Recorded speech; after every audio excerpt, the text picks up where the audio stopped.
The important part of investing is that investing is done for your wealth and not to appease others. So while you may have to back away from an idea that you were once known for, in the long run, it's the right thing to do if you observe new data that negates your initial thesis. Taking a bird's eye view of what Keynes lived through really helps us understand how important adaptable thinking was for long-term survival.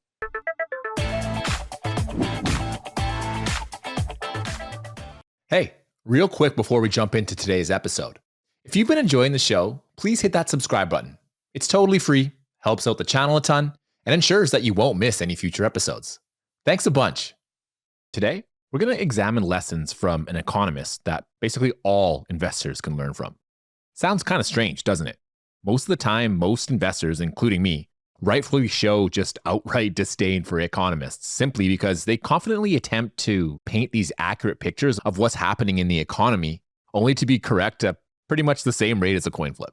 But today's economist, John Maynard Keynes, is a member of the eminent dead who is definitely worth learning from. I won't be going over his economic theories at all in this episode, as they aren't nearly as interesting to me as what we can learn from his very, very successful investing career and money management adventures. Now, the biggest misconception about Keynes is that he was simply just an economist. And while he's obviously best known for his contribution to economics, which still reverberate today, he was actually an exceptional investor as well. So what most people don't know about Keynes is that he managed the King's College Chess Fund from 1931 until 1945. And he also managed separate accounts starting somewhere in the early 1920s. Now, it's pretty hard to get a complete picture of his results from both of these times, but some others have tried to collect them. So in the great book called Concentrated Investing, they cite research showing that of 1922 to August of about 1946, Keynes's annual returns were about 16% per annum, beating the UK index by nearly 6% per annum. Another fascinating aspect of Keynes was that he evolved very significantly as an investor as he gained more and more experience. While he always had some sort of an ego, he kind of shifted away from relying on his economic insights for trading to a much better approach. And that was to become an investor who had concentrated his bets in a few great businesses that he could hold for multiple years. Keynes wrote, "As time goes on, I get more and more convinced that the right method in investment is to put fairly large sums into enterprises which one thinks one knows something about, and in the management of which one thoroughly believes." Now, you may be asking, why should I bother listening to an investor who was born in the 19th century and whose career ended shortly after World War II? But I think any modern investor can learn from Keynes' mistakes and from the strategies that he eventually came to see as powerful at generating exceptional returns. And the interesting thing about his strategy that I'll be diving much more into here briefly was that it's a strategy that many great investors already have employed in the decades since Keynes passed away. And I think it will be used by many great investors and investing legends that are being made today. Keynes' early career helps us understand why he began primarily as a speculator and later transitioned to a more long-term based investor. So one of Keynes' earlier bets was made in 1919, right after World War I. Keynes had been in the middle of editing his book, The Economic Consequences of Peace. So he felt that he had a very good grasp of the economic impacts of World War I. After spending time studying currency markets, he formed a view that he was bullish on US dollars and bearish on most European currencies. So he placed his bets, and he was actually quite successful in this one, earning about £6,000 in profits. Now, the initial success here led him to team up with a former colleague to form a syndicate predicated on speculating specifically on currency fluctuations. They raised about £30,000 from family and friends. He quickly made a 30% return during just the first 3 months of operations. But just a few months later, the fund was actually completely crushed.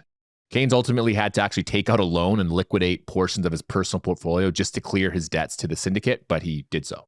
So while Keynes was able to make trades based on his valuable insights, he was also often wrong about the timing and the scale of his decisions.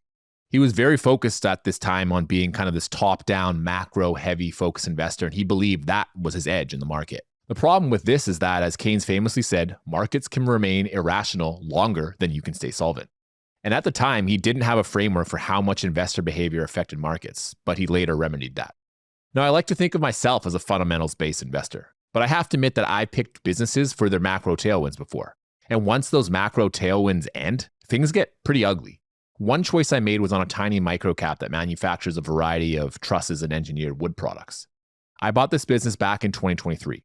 From 2021 to 2023, Canada, where this business is domiciled, saw a surge in new builds, mainly because we had a large influx of new people coming into our population, but also because interest rates were just very, very low.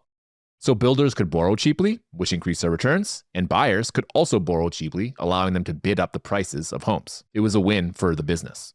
The problem was that I assumed that this level of new builds was maybe a little bit more sustainable into the future. And unfortunately, I was wrong. It wasn't. I still hold this business because I realized that the cycle will eventually turn upwards again at some point. And even bottom cycle, they are still generating profits, albeit at a much lower rate than what I originally hypothesized. So while this wasn't a macroeconomic play, it was an error on my end not to better understand the industry's natural cyclicality so I could make better decisions about the business's medium-term outlook. Now, back to Keynes. Lucky for him, he came across a book that completely changed his investing strategy. The book was titled Common Stocks as Long-Term Investments by Edgar Lawrence Smith. It was one of the earliest books to measure the quantitative performance of stocks versus bonds in the US from around 1866 until 1922. And the hypothesis was simple. Equities outperformed bonds during periods of inflation due to the corporation's pricing power.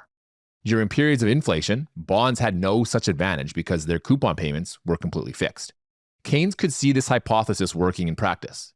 So in Germany, for instance, where hyperinflation was completely rampant, shoppers were actually entering grocery stores with a trolley full of nearly worthless cash, only to leave with a handful of tiny items. So clearly, the value of bonds and cash during that time in Germany was not a wise place to have money. Smith later updated his work and actually discovered that stocks also outperformed bonds even during deflationary times. But the big finding that Smith really imparted to Keynes was in the compounding nature of stocks that were not offered by bonds. Companies could reinvest profits, creating an environment for compounding to take place. And if prices dropped, companies could theoretically invest in things like manufacturing equipment at really low prices, which would eventually pay off very handsomely once prices normalized. So not only did equities provide a stable cash flow stream, similar to bonds, but they could also increase capital gains, a feature that was obviously completely not available to bondholders. So what this shift meant was Keynes was now relying on a much different process. Instead of focusing on macro and then finding bets that fit his narrative, he was actually looking more for businesses that could just compound in value. Now, I'm sure he probably considered some macroeconomic forecasts in his analysis, but he focused much more on other factors, which we'll get to here shortly. So when you make this shift, you change your process, which is hopefully going to impact your outcomes. So for any investor that's stuck on making macroeconomic predictions and asking whether the market will go up or down, I think Keynes would tell you to focus on your process and what you prioritize. A really good business can do well in all sorts of market environments. And this is despite what happens with index funds. Just because an index is expensive doesn't mean there aren't cheap, exceptional businesses out there that can make great investments. You just have to be willing to go out there and find them. Now, another crucial problem that Keynes overcame that many investors seem to struggle with is this problem of market timing. When Keynes first approached investing, he did so from an ego-driven perspective. He once said that his superior knowledge of economic cycles gave him the means of forecasting the future superior to the ordinary. But boy, was he wrong. Before the Great Depression, Keynes traded commodities, futures, including rubber, wheat, cotton, and tin.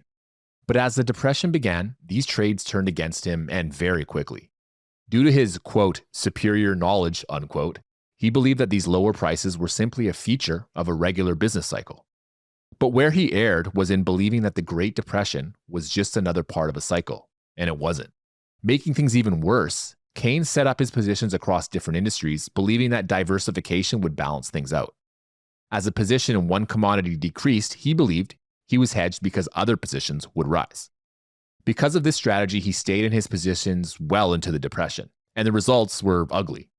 He'd already gone broke in the 1920s, and this time he lost nearly 80% of his capital on these more speculative bets, as he once again believed that he could accurately predict the market. But by 1936, when another one of his books, The General Theory of Employment, Interest, and Money, was published, it's clear that he had had a light bulb moment. He writes, "If I may be allowed to appropriate the term speculation for the activity of forecasting the psychology of markets, and the term enterprise for the activity of forecasting the prospective yield of assets over their entire life, it is by no means always the case that speculation predominates over enterprise. In one of the greatest investment markets in the world, namely New York, the influence of speculation in the above sense is enormous. Even outside the field of finance, Americans are apt to be unduly interested in discovering what average opinions believes average opinion to be, and this national weakness finds its nemesis in the stock market. It is rare, one is told, for an American to invest as many Englishmen do, for income, and he will not readily purchase an investment except in the hope of capital appreciation. This is only another way of saying that when he purchases an investment, the American is attaching his hopes not so much on its prospective yield as to a favorable change in the conventional basis of valuation, i.e., that he is, in the above sense, a speculator. Now, this is a great quote worth unpacking because it contains a ton of wisdom. So the first interesting point concerns his distinction here between a speculator and an enterprising investor. As Benjamin Graham later concluded, there are two types of investors: those who speculate, or those who attempt to figure out what others think about a stock and its price, then profit once there's someone else to sell it to at a higher price. Then there's the enterprising investor who focuses more on intrinsic value. Keynes used prospective asset yield. There's still nothing wrong with this, although I believe the markets have evolved significantly since Keynes' day. For instance, he seems to discourage profiting from stocks based on capital gains. I personally prefer to make nearly 100% of my returns from capital gains, and there are very good reasons for this. So the first one here is capital allocation. A business can do things like pay down debt, make distributions to shareholders in the forms of dividends or share repurchases, or, my personal favorite, just reinvest into the business. In Keynes' days, most businesses were very asset-heavy manufacturing businesses. And since many investors had to deal with scams, they treated dividends as part of their due diligence. If a business paid a dividend, chances are that its books weren't cooked and they were paying shareholders with real money. But today, in many markets around the world, especially in North America, where I'm largely concentrated, the risk of scams is very low. Are they still out there? Yes. But the regulatory bodies that we have out there to protect us tend to be very good at filtering them out. And I don't think many Western investors into public equities are really that worried about this potential problem when they invest. So let's look at a business that I own and one that my co-host Stig pitched on TIP794. The business is Technion. Now, I have a very good idea of when I started buying this because it was before my wife went into labor.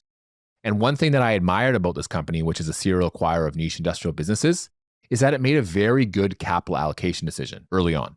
So they had actually been paying a dividend, but since they were able to find some just very good acquisition candidates with high returns, it actually made no sense to pay a dividend. So they actually just canceled the dividend and decided to allocate all profits back into the business. To me, this shows management is thinking like an owner. As a shareholder, I'd rather have a business like Technion, which has a track record of great acquisitions, keeps acquiring businesses rather than giving me cash. In my view, the act of paying cash to shareholders is a signal that the management has nowhere else to invest its profits. And in many businesses, paying a dividend is actually the best possible capital allocation decision. So if we looked at a business such as Costco, I think we all know that it's a very, very good business, and there's no argument there. Costco boasts a 22% return on invested capital, which is a very good number. But they would not be able to sustain this number if they put 100% of their profits back into the business. In the last 12 months, they've reinvested about $1.2 billion, but during the exact same time, they've actually distributed $3.7 billion to shareholders in the form of dividends and buybacks. Now, since Costco can only develop so many stores at a time, they simply would not be able to reinvest all of their excess profits at that 22% return. If they tried, their returns would likely fall below their cost of capital, which, as we know, destroys shareholder value. So instead of trying to do that, they have made the intelligent capital allocation decision to distribute a portion of their profits back to shareholders. Now, while I love Costco, the business, I'm not as crazy about it as an owner of the stock, simply because I prefer businesses like Technion, which can earn a similar return on invested capital to Costco, but reinvest 100% of its profits back into the business. This means, provided that I'm correct on my assumptions, that Technion will be able to increase its intrinsic value at a rate that's much faster than Costco. And that's simply because it can compound all of its profits at a very high rate of return, rather than just compound a fraction of profits at a high rate of return. Now, I would here disagree with Keynes when he said that if you don't invest for income, you are speculating. You can even take Keynes' approach of using earning yields as an abstraction of sorts. If a company has a high prospective earnings yield, then theoretically, if it decided to stop investing in the business and distribute that cash to shareholders, you would actually be looking at a business where cash is paid out from the business to shareholders. That's one way of doing it, and many investors look at evaluation and yields that way.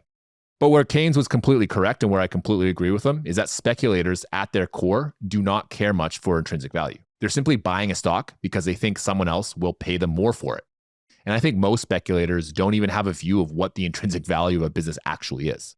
This is an egregious error that I think all investors should attempt to avoid at all costs. And Keynes showed exactly why this is such a bad error. So I mentioned earlier that Keynes was attempting to profit from investing through his superior knowledge. And while he probably did have superior knowledge compared to the majority of the market, he was using it not as an enterprising investor, but as a speculator. He may have been right at times about his currency or commodity type bets, but even the most intelligent speculator cannot successfully predict how the market will actually interpret that information once it becomes widely known. Now, from his experience, he gained a key insight. In the short term, the market is not about the truth. It's about expectations. Most investors spend their time trying to figure out what other investors will think about specific stocks. As a result, they spend little to no time trying to figure out what something is really worth. So in the short term, prices don't track intrinsic value. They track beliefs about change. Keynes realized that when you play this game, you aren't even really playing an investing game. Instead, you're playing a guessing game of predicting mass psychology. And given that Keynes went broke twice in his investing career using this strategy, he knew it was a game that very few people could win consistently. Keynes writes about this game using a brilliant analogy. Professional investment may be likened to those of newspaper competitions, in which the competitors have to pick out the 6 prettiest faces from 100 photographs. The prize being awarded to the competitor whose choice most nearly corresponds to the average preferences of the competitors as a whole. So that each competitor has to pick not the faces which he himself finds prettiest, but those which he thinks are likeliest to catch the fancy of other competitors, all of whom are looking at the problem from the same point of view. We have reached the 3rd degree, where we devote our intelligence to anticipating what average opinion expects the average opinion to be. But whether you're guessing on stocks or pretty faces, the chances of you winning that game reliably is just a very unlikely outcome. As I alluded to earlier, Keynes decided that he would evolve from playing this guessing game, which he knew he couldn't win, into a game where he felt he actually did have an advantage. And that was to try to find businesses where he felt he could understand what they would earn at a given point in the future. Remember I mentioned his point on understanding earnings yields? This is where understanding a business in depth comes into play and can offer great results. The first mindset shift that Keynes had was to focus on the business and not the ticker. Instead of guessing what would happen to the ticker, he focused on what was happening inside of the business to help generate returns. Instead of focusing on macro narratives, which he had very unsuccessfully tried to do, he focused on the micro realities of the business. And the micro realities of a business include things like business models, balance sheets, earning powers, and management quality. So if you're listening to this and want to understand how to better understand a business, you should be able to answer the following questions about each business inside of your portfolio. How do they make money? How will the business's intrinsic value rise, stagnate, or decrease? And why would you own this business for the next 5 years if the stock market closed? If you can't answer these questions, I think there's a very good chance that you're speculating. But if you can answer them, you're on the right track. Another area where investors get confused about a business is in conflating the information available to them with understanding. If you want to learn about a business, there's no shortage of information to help you get there. But everyone has access to the same information. The edge comes in how well you internalize the information, how well you generate differentiated opinions, and whether those opinions are actually correct or not. Do not make the mistake of blindly following someone else's thought process on a business. One exercise that I like is to try and find areas of good analysis that I actually disagree with. The reason I like this exercise is that it forces me to think critically and not rely on another writer's opinions. Now, I will admit, most of the time, when I disagree with an author or an analyst, I find out later that I actually do agree with them. But the point of this exercise is that it really helps me investigate things on my own, using source material rather than just relying on secondhand information, which isn't always accurate and doesn't always align with my view. For instance, I was recently researching a payments company that I'll be pitching to the TIP Mastermind community. So one of our members sent me a video featuring a fund manager discussing the business. And in it, he described how the business could be destroyed. When I heard what he said, that it could be destroyed if certain financial institutions decided to lower their FX rates, it really got me thinking. And while I ended up agreeing with what he said, I found myself thinking more deeply about the subject and even added additional reasons that would make his event even less probable. I think approaching questions about a business in a distinctive way is a very good way to develop your own conclusions and opinions, which is very essential if you hope to achieve differentiated returns compared to the average investor. Another problem with investing today is the sheer volume of information that we're just constantly bombarded with. And I think this information really just gives us a false sense of security. If I compared my ability to access information versus Keynes, I have a massive edge.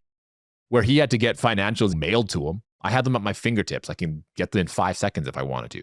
I can also look at all their competitors and their industry. I can get insights from other analysts, and I can watch interviews on things like YouTube or on podcasts. There's so much information that I have access to. But the best investors today are skilled at filtering out what is not useful, which is often a lot of the information that's out there. Now, one example of using deeper knowledge to ignore the noise was the tariff tantrum that the market had in April of 2025. Now, during this time, one of my largest holdings, Aritzia, was hit very hard, drawing down by about 43%.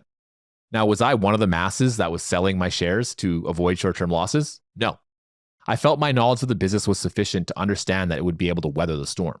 They had multiple suppliers, and they could reduce the reliance on China to a single-digit percentage in the next few quarters, which would significantly reduce the pain of additional tariffs. And since April 8th of 2025, at the bottom of the drawdown, the shares are up nearly 200% as of February 2nd of 2026. If you have the right insight on a business and can withstand volatility, there's a lot of upside to be had. Now, as we've seen, Keynes had a great evolution in his investing, but it wasn't just a strategic evolution. He also improved his temperament and observed what character traits helped him succeed and which ones made him fail. And his conclusion was very similar to the great Warren Buffett quote about intelligence. Investing is not a game where the guy with a 160 IQ beats the guy with 130 IQ. Once you have ordinary intelligence, what you need is temperament to control the urges that get other people into trouble in investing. The emotional flaws that Keynes showed early in an investing career are not novel. I think they're the same problems that all investors face today. Keynes had two traits about 100 years ago that I think everyone will be completely familiar with, and those are overconfidence and impatience. Keynes' thought process was that he just knew he was right, and because of that, he couldn't tolerate that he was often early in his predictions. This forced him to do things like doubling down, not in terms of adding capital to a position, but in terms of emotionally speaking. Keynes was the type of person who had a high degree of intelligence first, then had to learn temperament as he gained more and more experience and lived through more and more pain. Does that sound familiar? We all learn from making mistakes. I spend all day looking at other legendary investors, their wins, their losses, and even I continue to make mistakes. And my most vivid mistakes are not the ones that I've learned vicariously through others. They were from losing my own cash, from my own decisions. Sometimes it's stupidity, sometimes it's bad luck. But those lessons are always the ones that sting the worst. What Keynes did that many investors are unable or unwilling to do is to make temperament into an edge, rather than being a victim of intelligence. Keynes had two near-death financial events that I've already alluded to. And this forced him to accept that while he was intelligent, he couldn't rely on that to make good investments. Instead, he began focusing more and more on slowing down and avoiding overactivity. What his experience and observations of the market taught him was how important the right behavior was. The problem with temperament is that it's simply just not easy to change. If you've been the type of person who's just gambled their entire life, chances are you're going to gamble on stocks as well. And if you treat investing as just another form of gambling, there's a very, very good chance that you'll just lose money to the house, just as you would lose to the house in a casino. And a really interesting angle to consider when investing is that two investors with two different temperaments can treat the same stock completely differently. Let's go through a hypothetical case study of two investors. Their analysis of a business might be the exact same. They see the same competitive advantages, the same levels of talent and management and capital allocation, and they know the potential market is just large for that business. They can both see that the business's value is completely disconnected from its price and that it's trading at a discount to its intrinsic value. But then something happens. The market becomes volatile, and the stock which they both looked at and analyzed and thought was cheap becomes even cheaper due to this market sell-off. This is part of investing where being a genius does absolutely nothing to help you. These are the times when temperament is going to benefit you or harm you. These two investors can be classified by temperament. One has a temperament of early Keynes. They are intelligent and believe their intelligence will give them an advantage over other investors. They know that the business we just discussed will benefit from very specific macro tailwinds. But when they're wrong, and they see the market is punishing their stock, they become perplexed, angry even, that the market is just too stupid to understand what they see. After a few months of losses, they just end up selling out because they get annoyed the market doesn't agree with them and they can't stand the pain of losing any more money. The second investor has a better temperament for investing. They realize that the market will often disagree with them on a stock, but they did their work, and even though the stock price has dropped, nothing has changed fundamentally with the business. They see this market-wide drop as an opportunity to just actually buy more. The lower price gives them a larger margin of safety and increases their prospective returns. As a result, they actually decide to add to their position. They already have about 5% of their capital in the position by cost, but they really like the business and are fine with adding to their current position. So they decide to back up the truck and get their cost basis to around 10% of their assets. Are you looking to connect with high quality people in the value investing world? Beyond hosting this podcast, I also help run our TIP Mastermind community, a private group designed for serious investors. Inside, you'll meet vetted members who are entrepreneurs, private investors, and asset managers, people who understand your journey and can help you grow. Each week, we host live calls where members share insights, strategies, and experiences. Our members are often surprised to learn that our community is not just about finding the next stock pick, but also sharing lessons on how to live a good life. We certainly do not have all the answers, but many members have likely faced similar challenges to yours. And our community does not just live online. Each year, we gather in Omaha and New York City, giving you the chance to build deeper, more meaningful relationships in person. One member told me that being a part of this group has helped him not just as an investor, but as a person looking for a thoughtful approach to balancing wealth and happiness. We're capping the group at 150 members, and we're looking to fill just 5 spots this month. So if this sounds interesting to you, you can learn more and sign up for the waitlist at theinvestorspodcast.com/mastermind. That's theinvestorspodcast.com/mastermind, or feel free to email me directly at clay@theinvestorspodcast.com. If you enjoy excellent breakdowns on individual stocks, then you need to check out the Intrinsic Value podcast hosted by Sean O'Malley and Daniel Monka. Each week, Sean and Daniel do in-depth analysis on a company's business model and competitive advantages, and in real time, they build out the intrinsic value portfolio for you to follow along as they search for value in the market. So far, they've done analysis on great businesses like John Deere, Ulta Beauty, AutoZone, and Airbnb, and I recommend starting with the episode on Nintendo, the global powerhouse in gaming. It's rare to find a show that consistently publishes high-quality, comprehensive deep dives that cover all of the aspects of a business from an investment perspective. Go follow the Intrinsic Value podcast on your favorite podcasting app and discover the next stock to add to your portfolio or watch list. So what happens next will be familiar to many investors. The market emerges from the doldrums, and the capital that exited equities returns to equities. The businesses that are most clearly continuing to get better are the ones that tend to be bought up first, and price and value begin to converge. The investor with poor temperament lost part of his capital simply because he had a short-term mindset and an ego that interfered with his decision-making. The second investor with a better temperament for long-term investing doubled down, lowered his cost basis, which increased his returns even more once the price began to rise. Any investor who has been in the market for a few years will run into this exact scenario. You spend 40 hours researching a business, its competitors, and its industry. You conclude that you like the business and that it's trading below intrinsic value. Then you buy it, and the price inevitably goes down. We've all been through this. And one mindset shift that I focus on that really helps me deal with these kind of common problems is to improve my position sizing going in. So when I first started investing, markets were quite euphoric. And it wasn't unusual for a business that I would buy to go up 50% or more shortly after I bought it. So I was actually coming from a place of fear that if I didn't weigh a position high enough in the beginning, I would never be able to add to the position. So at this point, I decided to get as much money into a position at cost as soon as I could. But over the years, I've learned this was a mistake for the following reasons. So the first one here is that there's been exactly 0 times that I haven't learned significantly more about a business after I started owning it. For this reason, I think drawing out the accumulation phase of a business is very intelligent. The next one is sometimes I realize that I either don't want to keep owning a business, don't understand certain things that I realize are key to my thesis, or I might realize that I simply want a lot more of the business, but that comes after I first start buying it. So by taking smaller stabs at a position, I feel like I'm reducing the risk of costly analytical errors that I may have overlooked earlier in the analytical process. The primary risk of investing this way is that I may end up liking a position and only have maybe a 1 to 5% of my assets in it, only to see the price skyrocket. This has happened with nearly all of my big winners, and it's even more prevalent in microcaps, where the disconnection between price and value can be even larger, leading businesses to go 5x in a year. Yes, this has happened to me. But to me, investing is a long-term game. And if I own truly exceptional businesses, then it should remain exceptional for 2, 5, or 10 years from now. And that means I have multiple years to add to my position if it takes off in price. One great example is TerraVest Industries. This is a serial acquirer of a variety of steel-related businesses in HVAC, containment vessels, water treatment, and oil and gas services. I first started buying shares in April 2024 at about $70. I already felt like I was kind of late to the party, to be honest, as it had already doubled over the past year. But I realized this was a serial acquirer with a long road ahead, run by very, very talented capital allocators who were very well aligned with shareholders. So, I pulled the trigger. After buying, I was hoping that the business would go through a down cycle and maybe lose a few investors, causing the price to drop. But that just didn't happen.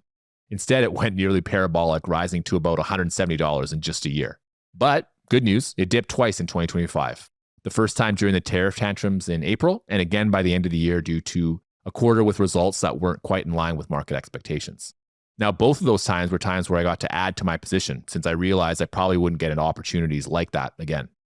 My first few buys only represented about 3.5% of my portfolio. This is relatively small for me. For a compounder, I'm usually fine getting the position to about 8 to 10% by cost basis. But with the ads from those drops, I've increased my position size to about 5% by cost basis. I'd still like to add more, and we'll be waiting for more weakness in the coming years to bring it closer to that 8 to 10% range. Now, I've discussed here how key temperament is to good investing, and I even hinted that I use temperament to help me position my portfolio accordingly. One key tenet that Keynes imparted to us was the importance of concentration and why it's vital to outperformance. Now, based on the limited amount of data that I can find in Walsh's book, Keynes and the Markets, and Concentrated Investing, it appears that Keynes tended to be more diversified much earlier in his career than later in his career.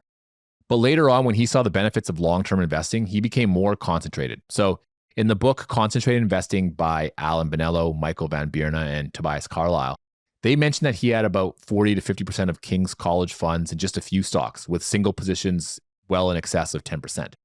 This level of concentration came after he learned the importance of understanding individual businesses was more important than understanding the macro. And it came from understanding himself better after the errors that he had made early in his career, as well as the great insights that he had into mass market psychology.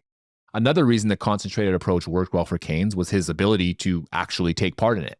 Most financial institutions simply do not allow for a concentrated approach, as they aim to reduce tracking error. So tracking error is the extent to which a fund's performance deviates from the performance of the market's results. For a concentrated investor like Keynes, the tracking error was nearly 14%. So when it's positive, that means a manager is beating the market, and when it's negative, it means that they are losing. Concentrated portfolios will have large swings in tracking error. So that means you need shareholders or counsels in Keynes' situations who are okay with these heavy swings. Unfortunately, many people are simply just not okay with it.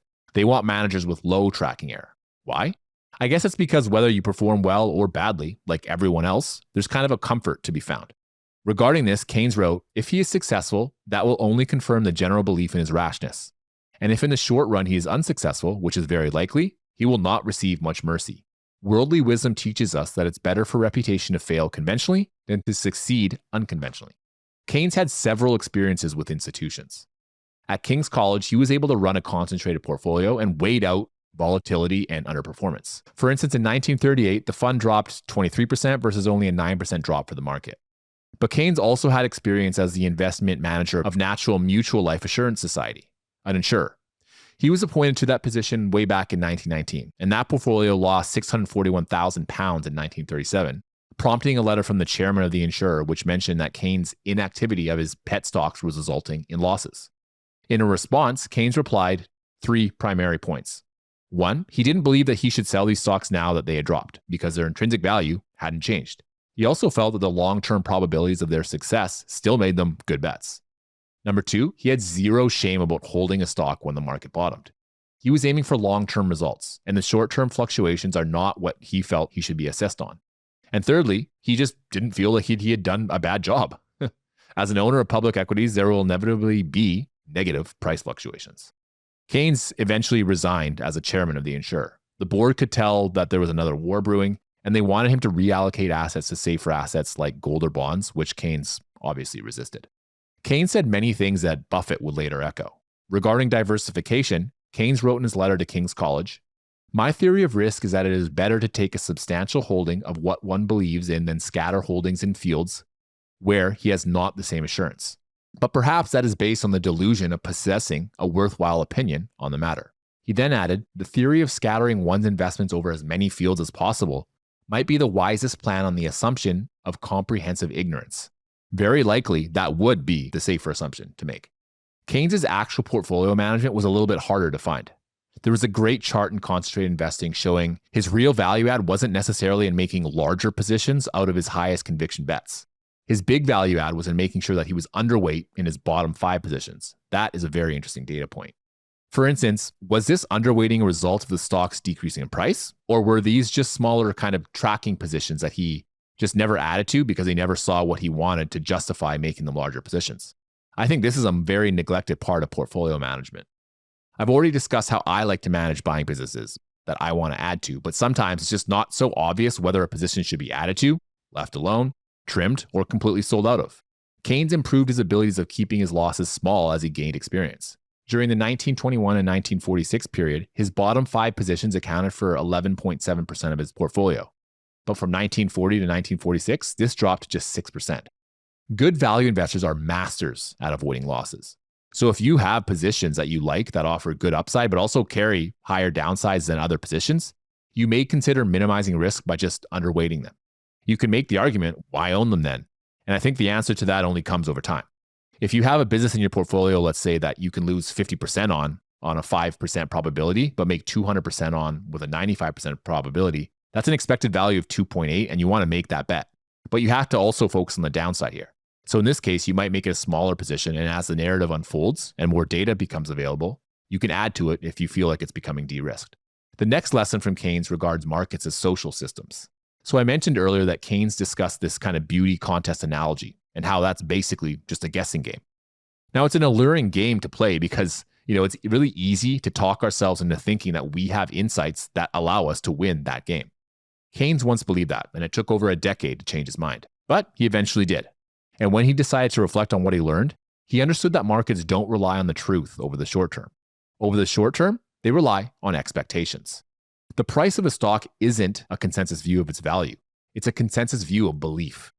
And the market's beliefs can rapidly disconnect from the truth over short periods of time. While they may look stupid to some observers, the market, at its heart, is a social animal.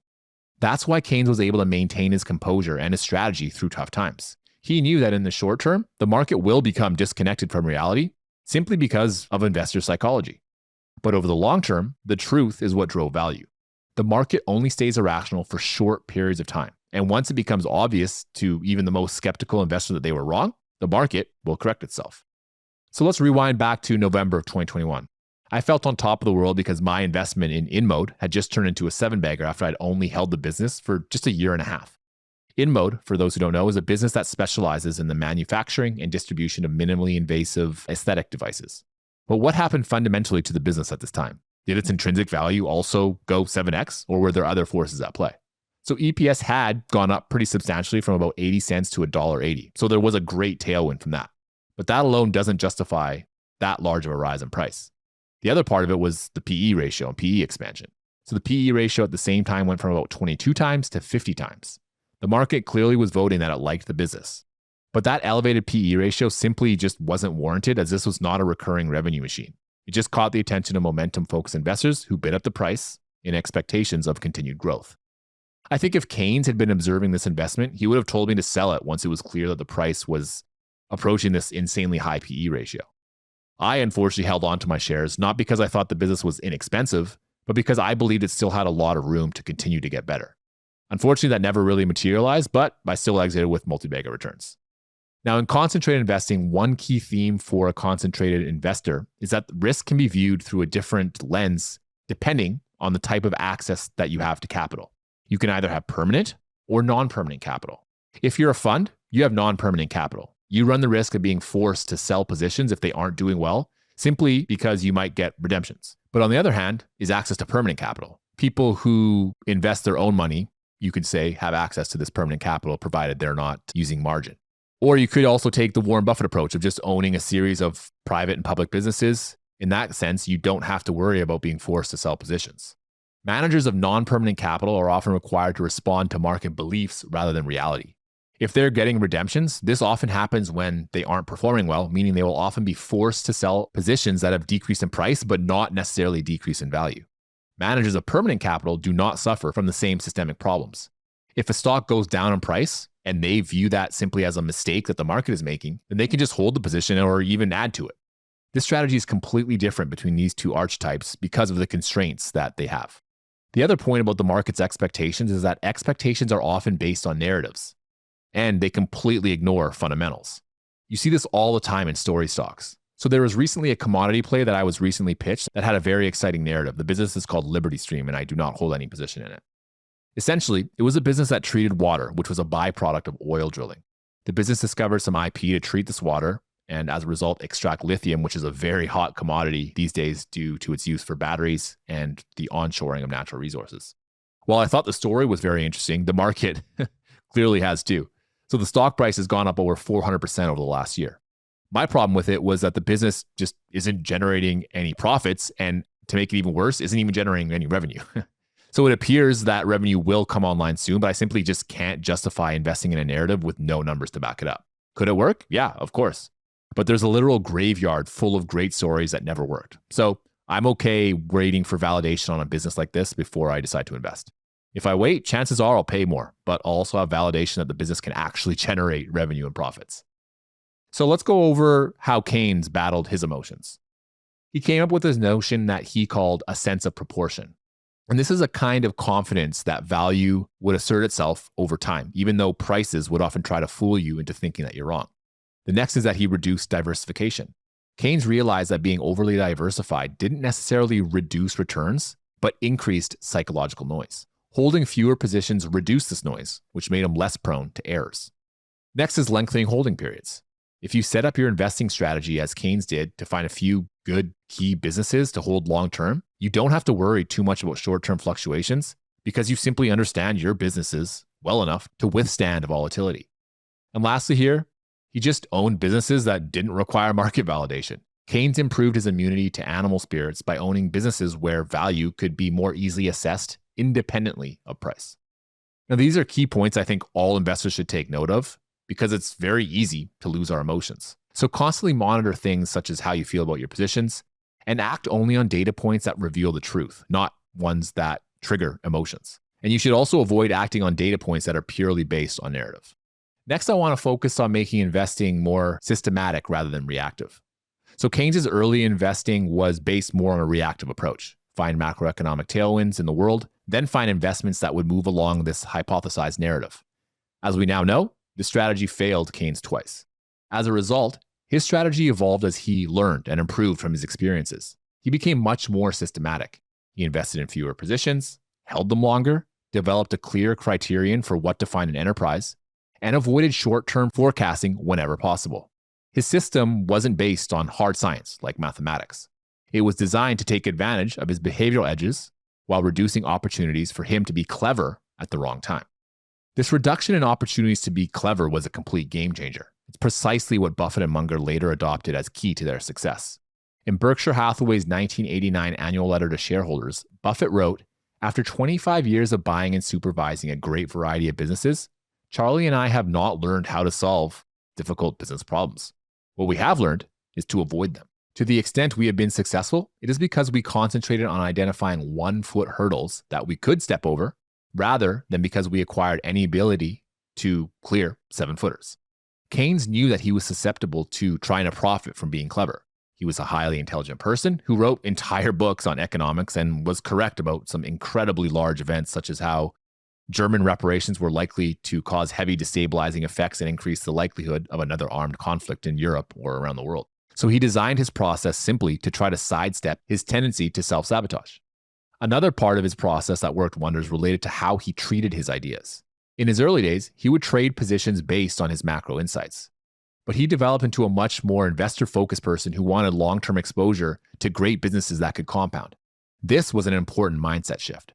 When you shift away from always trying to find your next trade to being content with what you own and closely monitoring it, your investing life becomes much simpler. This has been my experience as well. As I've grown as an investor, I have my pet stocks or businesses that I intend on holding into the future. And instead of constantly trying to find new positions to invest in, I could just concentrate on what I already own. Instead of searching for my next big idea, I may deepen my knowledge on what I already know or try to reduce my gray spots. More areas of my process that have helped me remain inactive and avoid being clever. 1, I focus on businesses rather than industries or themes. Instead of trying to find an attractive industry, which I once did, I just focus on finding great businesses. So I remember going back to 2020, I was looking at 3D printer businesses simply because they were being bid up like crazy. Now, lucky for me, I never actually found anything that made sense for me valuation-wise, so I never actually bought anything there. But now I just focus more on finding great businesses. After I can tell it's good, I broaden my research to better understand its competitors and its industry. The second is that I focus on look-through metrics. When I conduct my quarterly portfolio reviews for the TIP Mastermind community, I don't discuss which of my positions has declined the most in price. I instead look at the fundamentals. Which of my businesses appears to be decreasing in growth? Those are the positions that I should be most fearful of, not the positions that have the largest unrealized losses. Buffett conducted a thorough experiment. If the market closed for 5 years, how would you assess the performance of your businesses? And his conclusion was simple. Look at the operating profits.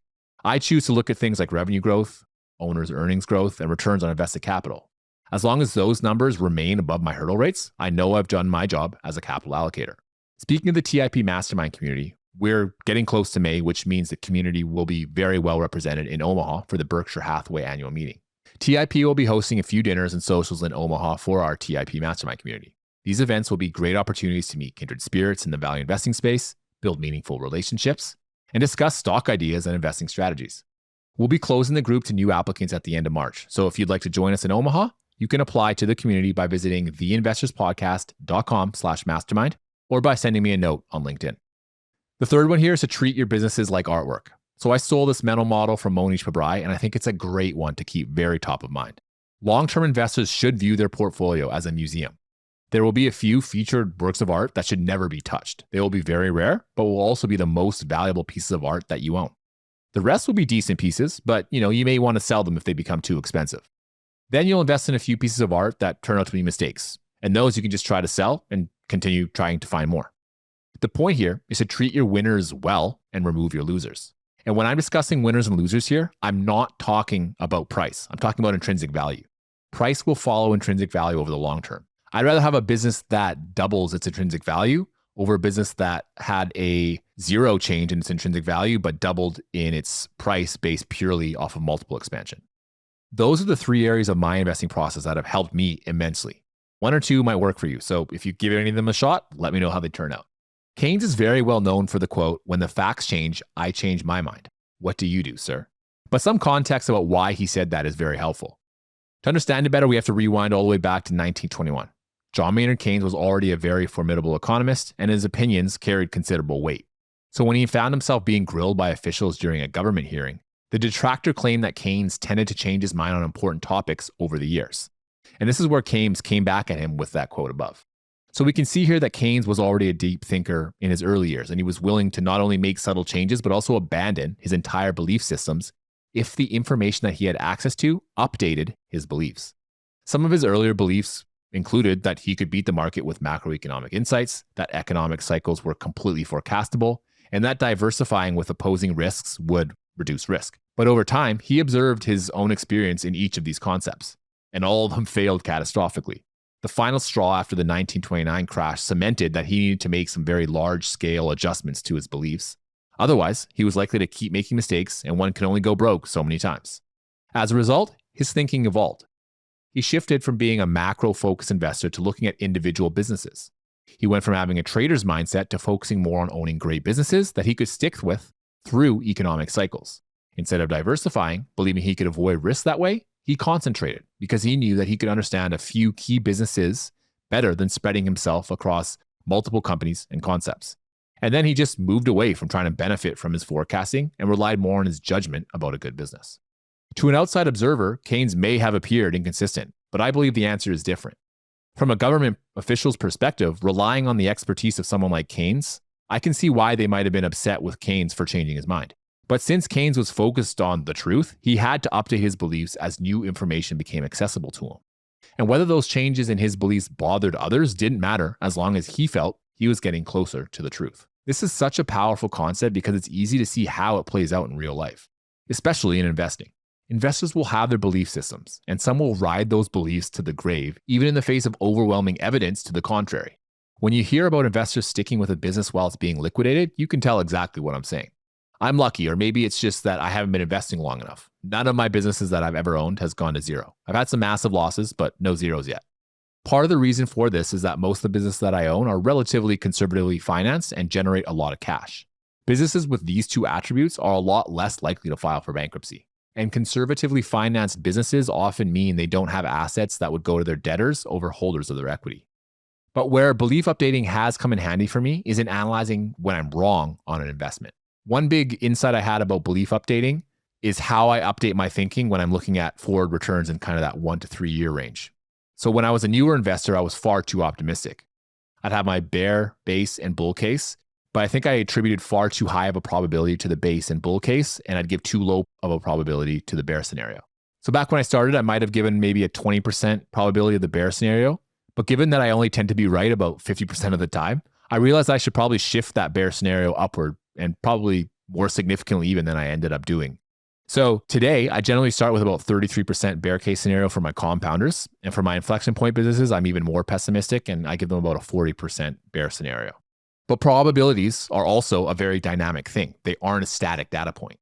As I've owned businesses for an increased length of time, I can continue to update the probabilities. On a great business like TerraVest, the bear case becomes less and less likely, which improves my return and reduces risk. When I see a business that I own going through this process, I tend to prioritize making it into a larger position. Where this is most valuable is in businesses where things aren't going the way that you want. They may have a bad quarter, and I have to figure out whether it's a one-time thing, whether management's execution is slipping, or whether it's a long-term issue that I should be very concerned about. If a business isn't executing, then my bear probability usually increases. And if it becomes obvious that my returns drop below my hurdle rate because of this belief updating, then I know I might have a candidate to sell in my portfolio. This helps me avoid becoming calcified in my beliefs, and it also helps me get rid of positions that are becoming riskier. Now, as Keynes displayed, the flexibility of his thinking was one of his greatest assets. If it wasn't, there's probably zero chance that I'd be talking about him today and that he would be considered an investing great. The hard part about flexible thinking is admitting that you were wrong, or even more difficult is letting go of an identity that was once tied to what made you who you are. This makes me think a lot about Twitter. So on Twitter, you get people who have a good idea, they share their thoughts, and then they become known as the NVIDIA guy or the Meta guy. But once they change their mind and decide to sell the business, they get a lot of people that start to attack them. While it would be easier for them to not change their mind, as it would appease the random followers of their ideas, this completely ignores the fact that belief updating is very key to successful investing. I've gotten this to some degree. So I've discussed businesses like Evolution Gaming.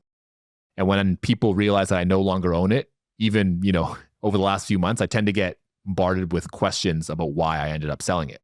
Now, I have no problem explaining the reasons. I've explained them on the podcast before and on Twitter. But, the important part of investing is that investing is done for your wealth and not to appease others. So while you may have to back away from an idea that you were once known for, in the long run, it's the right thing to do if you observe new data that negates your initial thesis. Taking a bird's eye view of what Keynes lived through really helps us understand how important adaptable thinking was for long-term survival. Keynes lived through 2 world wars, currency regime collapses, the Great Depression, and structural market changes. There is no fixed strategy that would have survived so much disruption. What actually survived was John's ability to revise his thinking and improve upon older ideas. He also developed a capacity for patience. But to take advantage of this personality trait, he had to shift his investing strategy so that patience would reward him rather than keeping him tied to a sinking ship. And then he realized he needed to focus on things that just changed slowly, things like business quality and management and the cash flows that it produced. Even looking back since COVID, it's obvious that some strategies are very short-lived. Yes, you could have just done well during COVID by simply owning a bunch of technology stocks that were trading at high multiples and continued to be bid up. But that exact strategy was completely killed during the 2022 bear market, resulting in major losses as investors just were exiting these overpriced businesses. If you decide to take a thematic approach to investing, you must have an exit strategy. I think Keynes eventually settled on a universal truth, and that was that investing should be long-term oriented and focused on buying businesses below their intrinsic value. Basically, it's the same value investing tenets that Benjamin Graham would cover after Keynes had already figured it out. I'd like to wrap up today's episode about Keynes by mentioning that Keynes' investing success didn't come from being right, it came from being different. His worst investing results came during periods when he trusted his intelligence and macroeconomic insights the most. He won after abandoning the ideas that the market rewards things like brilliance, speed, and prediction. His 6 teachings that I think apply today are 1, markets are social systems. Don't make the mistake of thinking they are rational in the short term. 2, process matters more than intelligence. Abandoning the requirement for high intelligence for success will be more powerful than trying to look smart. 3, speculation and investing are 2 different things. Reflect on your investments and observe where you may be speculating, then adjust accordingly if necessary. 4, temperament is the real edge. If you don't have the ability to endure volatility and temporarily look wrong, you won't succeed in investing. Remove the ego. 5, concentration is earned, not assumed. Most investors should probably start in a diversified manner. Once you gain experience and have some good ideas that you can tell are outperforming, then begin concentrating into the best ones. And lastly here, number 6, adaptability is a competitive advantage. Don't fear changing your beliefs. Allow them to develop and improve. It's part of gaining wisdom. That's all I have for you today. Want to keep the conversation going? Then follow me on Twitter at irrationalmrkts or connect with me on LinkedIn. Just search for Kyle Grieve. I'm always open to feedback, so please feel free to share how I can make this podcast even better for you. Thanks for listening, and I'll see you next time. Thanks for listening to TIP. Visit theinvestorspodcast.com for show notes and educational resources. This podcast is for informational and entertainment purposes only and does not provide financial, investment, tax, or legal advice. The content is impersonal and does not consider your objectives, financial situation, or needs. Investing involves risk, including possible loss of principal, and past performance is not a guarantee of future results.